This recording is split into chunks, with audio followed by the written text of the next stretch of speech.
Hello, and thank you for watching the video. I thought long and hard about whether I should produce this or not, to be fair. Kind of got mixed feelings about it.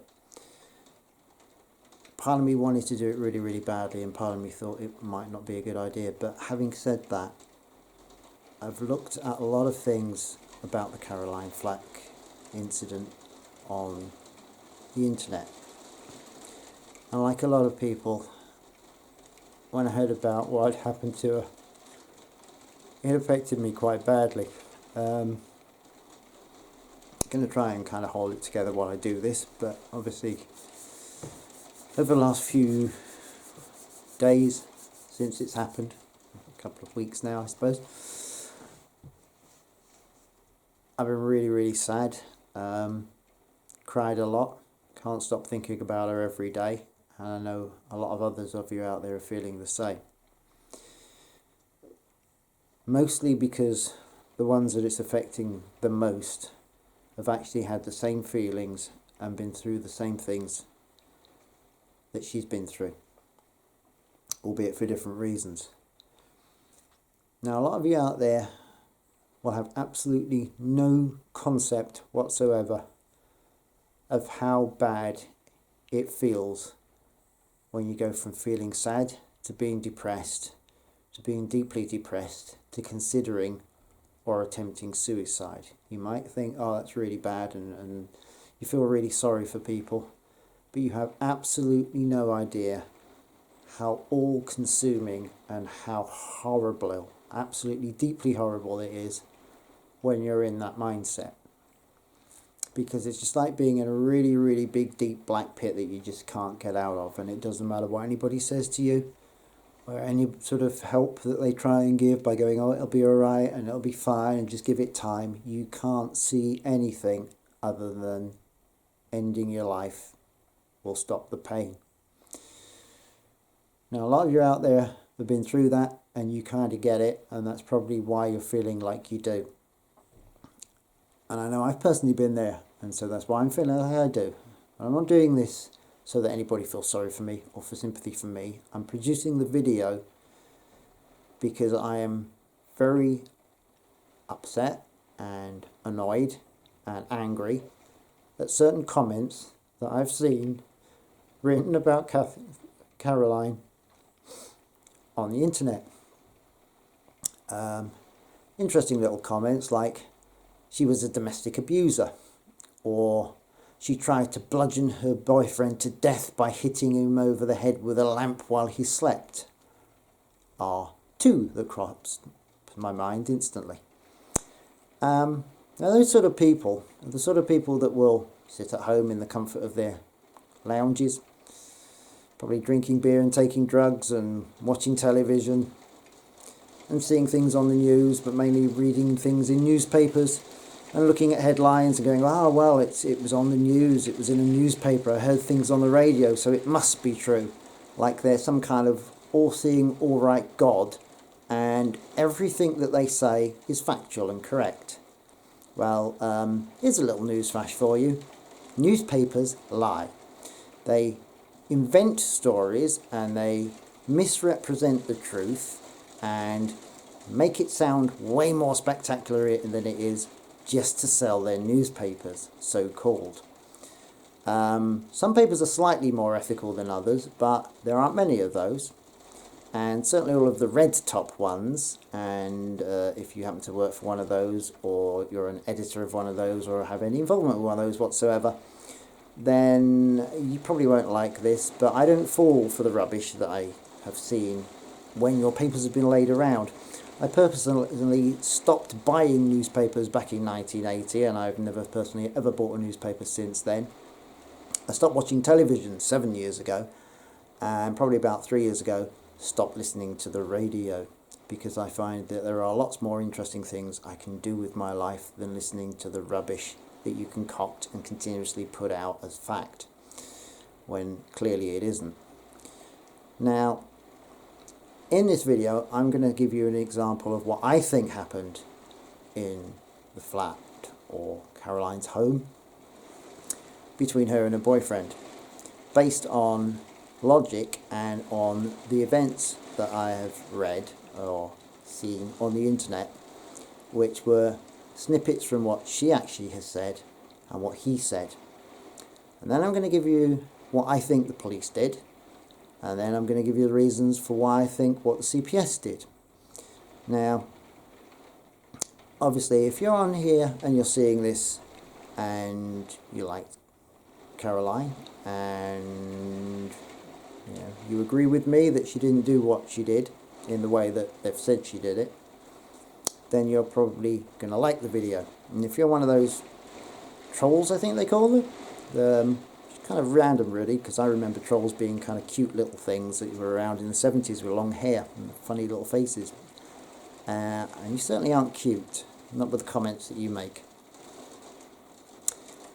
Now, I worked in the film and TV industry for 20 years, so I've got a very good knowledge of the business and how much damn hard work it is. And you'll sit there thinking, wow, it must be really great being on TV, you meet all these famous people and it's really glamorous and you get paid loads of money.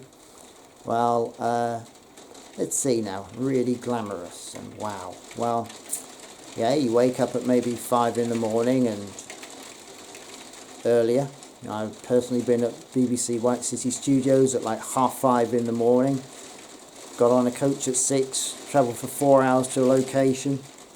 Sat in a coach all day long while it poured down with rain and we couldn't do any filming. Gone to a hotel, ended up going to the hotel at about 1 in the morning. Falling asleep around 2, waking up again at 4. To be back out on location at 5 or 6 in the morning. Try doing that day after day, week in, week out. See how glamorous you think it is then. Yeah, fine, you meet lots and lots of famous, well-known faces. And a lot of those people are really, really nice. I mean, I've worked with Richard Burton, I've worked with Sir John Gielgud, I've worked with Mia Farrow in movies, and Michael Palin and John Cleese on Monty Python film. And I've had personal one-to-one chats, lasting quite a long time with a lot of them. And the interesting thing about most of the people that I've met in the industry that are on screen is that most of them are really nice. Most of them are very, very pleasant. One or two are the sort of, oh, I'm famous, I'm a star, and I haven't got time for you, but that's seriously rare. Generally, they're all very insecure, anxious, quiet, lonely people off camera or off stage. And they don't have an awful lot of friends generally, not true friends. Yes, there's plenty of people in the industry that they know and they socialise with and they mix with. But having spoken to them, I know firsthand that mostly in private they're not like that. And things get to them. So whether it's some journalist that's written a bad review about a play or a film that they've been in, or whether it's people out there that write horrible comments like I've mentioned, every one of those hurts. Yeah, you get lovely reviews and you get nice comments and that's lovely, but it's the negative stuff that really gets to you. Now, if you're suffering from depression and you read things like that in newspapers or online, yeah, you think that's just going to bounce off and go, oh, well, I don't care. No, it doesn't. It really hurts. Now, I was thinking of ignoring the comments because that's all they really deserve. But then they're going to exist on the internet forever. And as time goes on, new people come along and don't even know what happened, and they read those, they might start to believe them. And I wasn't going to have that, because I'm here to defend Caroline Flack's reputation, and I'm going to do that till the day I die. That girl was a wonderful, kind, loving human being. She had friends, family, colleagues, past and present, people that knew her and were acquaintances of her, that loved her and adored her and cared about her. And they might get to see those comments, and they're not going to be any more impressed than I am. Really trying hard not to cry, but it's not easy. Now, like I say, I've been in that place, that dark, dark place with the depression. got to the point of the suicide thing, and by some sheer miracle, I kind of survived it. Obviously, she picked a way where you generally don't tend to survive it. My idea of what happened, given what I've read from things she said and things the boyfriend said, was that allegedly he was asleep in bed, and allegedly there was some text message on a phone that she read and wasn't happy with. Now, I'm not going to go into details about what I think that message was. It's kind of out there somewhere along the lines of it being from somebody and she wasn't happy about what she saw. Now, obviously, she knows whether that's true or not, and he does. Sadly, she's not around to give her side of the events on that one, and I don't know if at some point he will turn around and say exactly what's happened. But my understanding of it is that obviously, she's woken him up, she's confronted him regarding that, if that's what the argument was over, if it was an argument as such. They had a heated discussion. She was upset, which is natural. I think plenty of people have been through that situation, whether it was a girl finding text messages on a phone that a guy has, or the other way around. And I don't think anybody would say that they wouldn't find that hurtful, upsetting, be angry, annoyed. So during that incident, I'm guessing a lamp got broken, because a lot of people are saying that she hit him with a lamp and she tried to kill him with a lamp.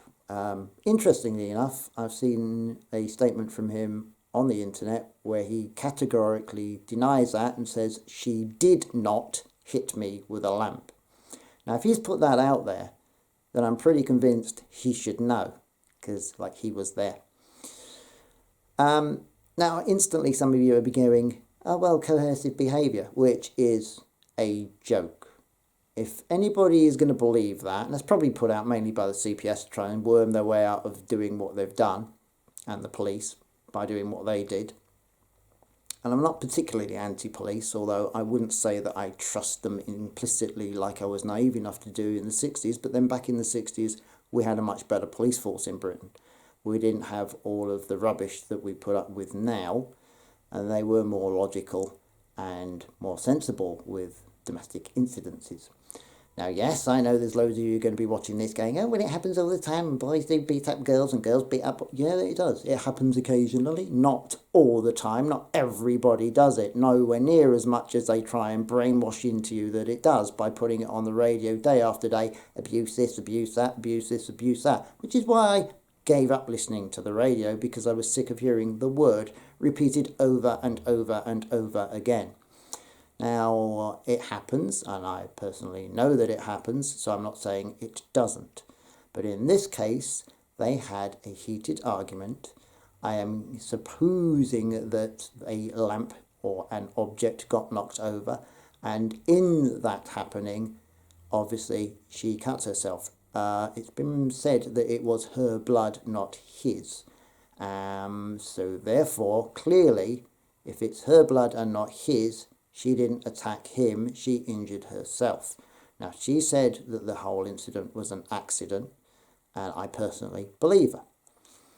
He turned round and said that he was horrified by what he'd witnessed in court when it went to the court thing for bail and all the rest of it. And that he was upset that he couldn't see his girlfriend over Christmas. So clearly, he thought the whole thing was wrong. But yet still people are out there saying that, oh, she's done this and she's done that and she should have been arrested for it. I don't think so. Now, what I think happened there was, obviously, she's bleeding, he's panicking, loads of blood, he's phoned, possibly, it was him, phoned 999 for an ambulance.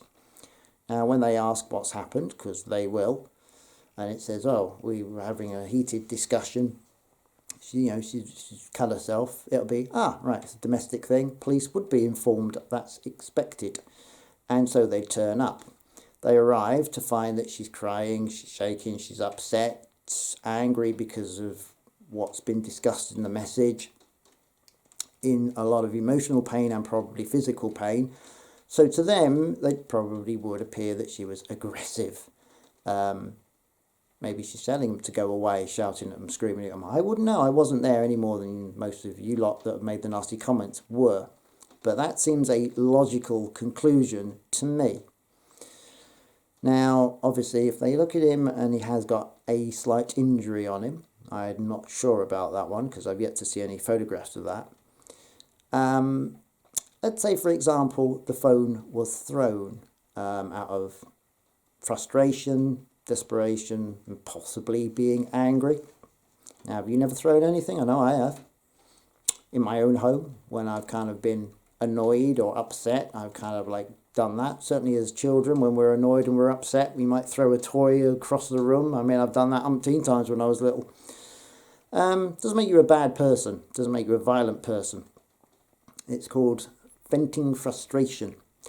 Now, if, in my case, for example, I had somebody in a room and I was angry with them and I looked at them and I had something in my hand like a phone and I was determined to throw it at them and hit them, that's been planned. That's done on purpose.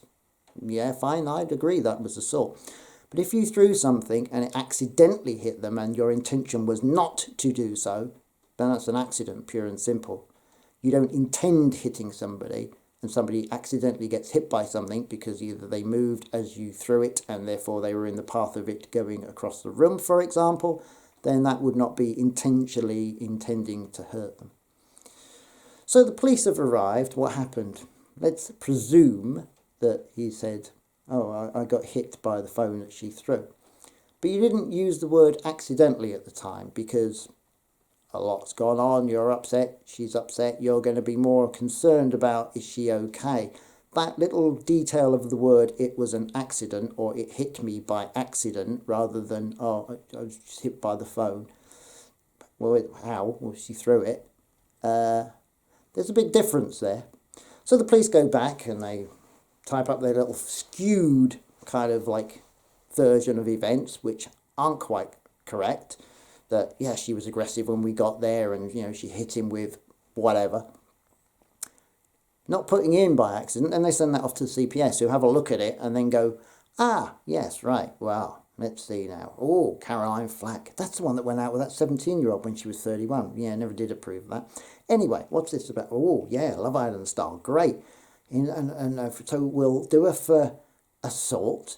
That'll be a big media case. We get loads of coverage out of that.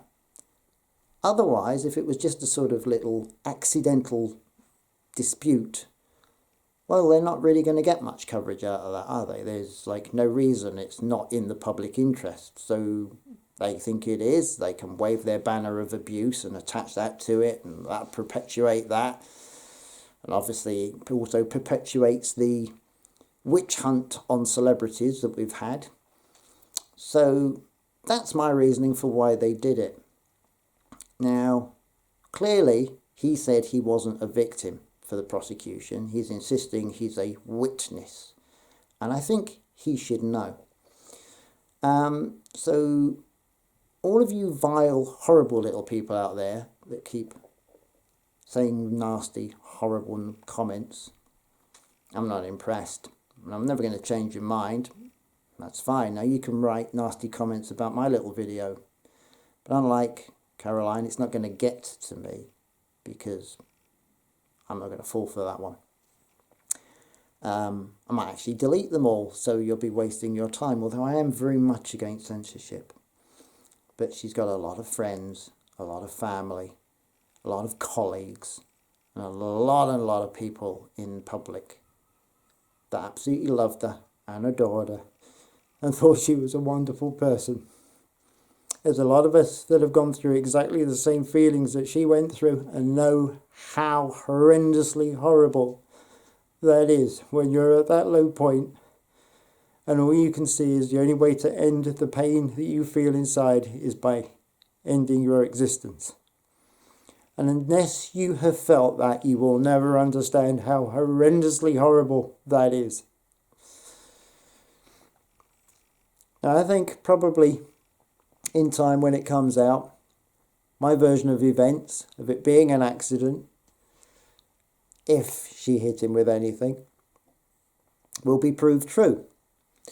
And I think his version of the events will more or less match mine perfectly. Now, I may be wrong, and if I am, then I'll come on YouTube and say, well, yeah, I got it wrong. But I very, very, very much doubt it. Because she wasn't what most people out there that are vile and horrible are saying. She was what most of us know she was. As soon as I saw her on TV years ago, and I say it's been 7 years since I've watched any television, so I haven't seen anything recent she's done. I've never watched Love Island. I haven't watched anything else prior to that, if there was anything that she's done. But I instantly took to her and I liked her. She was a warm, kind, bubbly, beautiful girl, gorgeous eyes, nice smile, infectious little giggle, and a damn good TV presenter that worked her arse off to get to where she was in a business that is seriously tough, and I know because I've been in it. She put a lot of time and effort into her career, and all of that got taken away from her, as well as not being able to see the person she loved through Christmas and Valentine's when they probably had things planned. And that's all down to the CPS and the police making a case against her which wasn't valid and wasn't correct. And I'm never going to forgive them for that, and I think an awful hell of a lot of the public are never going to forgive them for that either. And you can try and misguide it and say, oh, it was all the media and it was all the social media stuff, but we're not going to fall for that one. Yeah, they contributed to her being depressed, and I'm not bloody surprised. But that's not what made her do what she did. It was the pressure of the case against her, which was unjust and in no way, shape or form should have been brought.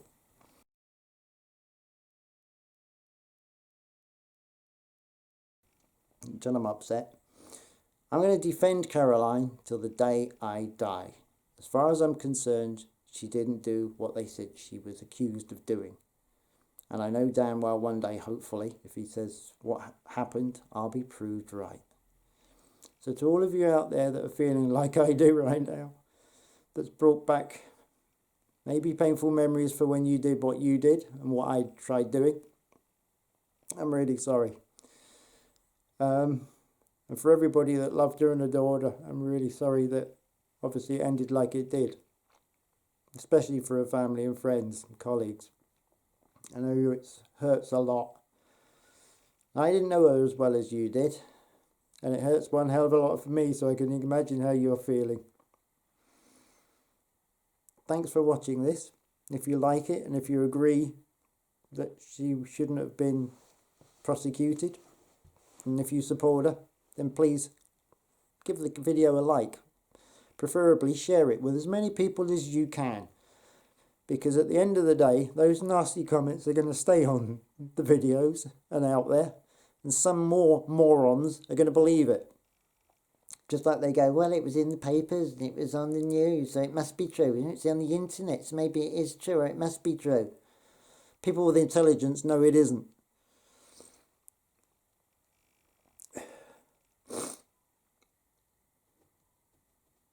There's much more I can say about that, other than the fact that, as I say, I will support that girl until the end of time. She was a lovely, kind, warm-hearted person, and she didn't deserve to end like it did. So as I say, if you agree, please share the video. Get this out there to people, and hopefully more people will see it.